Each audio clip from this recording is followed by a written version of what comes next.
నేను ఆగకపోతున్నవో అలసుగా చూస్తున్నవో నీ సొమ్మేమన్నడిగిన్నా సోకుల పడుతున్నవో సొమ్మ సిల్లిపోతావో నీ ఎంట తిరుగుతున్ననని అలసైపోతున్ననా నువ్వే కావాలనొస్తే నన్నే కాదంటవా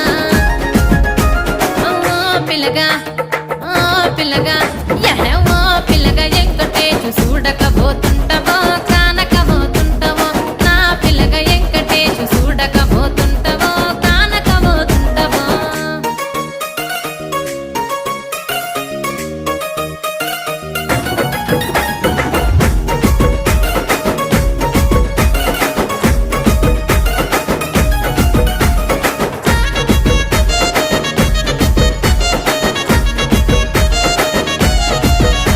ఓయ్ కండ్లకు కాటుక వెడితే కన్యాకుమారి